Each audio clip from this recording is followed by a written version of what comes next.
హైదరాబాద్లోని సనత్ నగర్లో విషాదం చోటు చేసుకుంది. జెక్ కాలనీలోని ఓ అపార్ట్మెంట్ 2వ అంతస్తులోని ఫ్లాట్లో ముగ్గురు అనుమానాస్పదంగా మృతి చెందారు.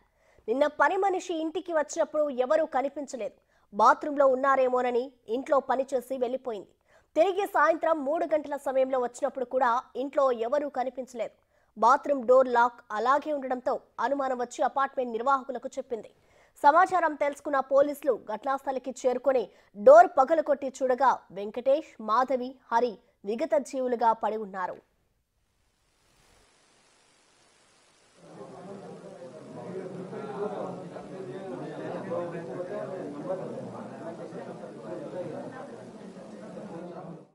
మొదట విద్యుత్ ఘాతంతో మృతి చెందినట్టు భావించినప్పటికీ అలాంటి ఆనవాళ్లు లేకపోవడంతో అనుమానాస్పద మృతిగా పోలీసులు కేసు నమోదు చేస్తున్నారు. క్లోజ్ టీం సాయంతో ఆధారాలు సేకరిస్తున్నారు.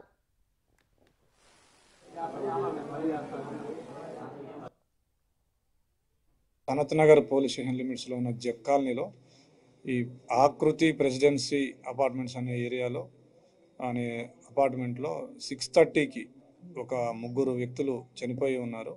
ఆ సమాచారం తెలిసిన వెంటనే ఈ అపార్ట్మెంట్ ప్రెసిడెంట్ మా పోలీసులకు సమాచారం ఇచ్చారు.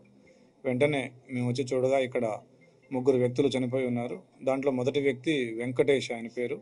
ఆయనకి 60 years ఉన్నాయి. ఈ డిసెంబర్లో రిటైర్మెంట్ ఉంది. వాళ్ళ వైఫ్, ఆవిడ పేరు మాధవి. వాళ్ళ అబ్బాయి పేరు హరికృష్ణ, ఆయనకి 32 years ఉంటాయి. ఆయన ఆటిజంతో సఫర్ అవుతున్నాడు. ఆ బాబు హరికృష్ణ అనే బాబు.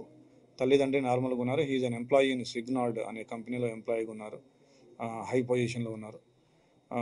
అయితే ఇప్పుడు మాకు ఉన్నటువంటి ప్రాథమిక సమాచారం మేరకు మేము ఇది ఎలక్ట్రిక్ షాక్ అని భావిస్తూ ఉన్నాము. వాళ్ళ ముగ్గురు కూడా బాత్రూంలో చనిపోయి ఉన్నారు. ఆ బాబుకి బట్టలు లేవు చూసినప్పుడు. మిగతా ఇద్దరు అతన్ని సేవ్ చేయడానికి వెళ్ళి ఎలక్ట్రిక్ షాక్తో చనిపోయారు అనేది మా ప్రాథమిక అంచనా. పోస్ట్ మార్టంకి తరలిస్తా ఉన్నాము బాడీస్. పోస్ట్ మార్టం రిపోర్ట్ వచ్చాక మిగతా వివరాలు తెలుస్తాయి. గ్యాస్ సిలిండర్ కనిపించింది. అదైతే అలాంటిది గ్యాస్ సిలిండర్ అయితే బర్నింగ్ అవన్నీ వస్తాయి. అదైతే అనిపించలేదు. మోస్ట్లీ ఎలక్ట్రిక్ షాక్ అనుకుంటున్నాము. ఇంకా వైద్య నివేదిక కూడా రావాల్సింది. ఒకడే కొడుకున్నాడు. వాళ్ళు ముగ్గురే ఉంటారు అపార్ట్మెంట్లో కూడా. వాళ్ళు కూడా అందరితో బాగుంటారు. ఎలాంటి శత్రువులు లేరు. ఎలాంటి సమస్యలు కూడా, ఆర్థిక సమస్యలు కూడా లేవు అని వాళ్ళ కొలీగ్స్, ఇరుగు పొరుగు వాళ్ళు చెప్తున్నారు. We will verify everything. First maid, ఇంట్లో పనిచేసే మెయిడ్ మార్నింగ్ వచ్చి పని చేసుకుని పోయారు. అప్పటికే మార్నింగ్ మేబీ 9-9:30 మధ్యలో జరిగి ఉండొచ్చని అనుమానిస్తూ ఉన్నాము.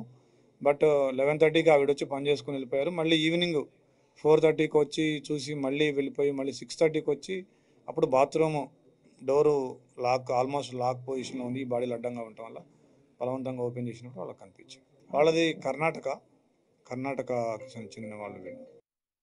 పోస్ట్ మార్టం నిమిత్తం మృతదేహాలను ఉస్మానియా ఆసుపత్రికి తరలించినట్టు పోలీసులు తెలిపారు. ఒకే కుటుంబంలో ముగ్గురు అనుమానాస్పద రీతిలో మృతి చెందడంతో స్థానికంగా విషాద ఛాయలు అలుముకున్నాయి.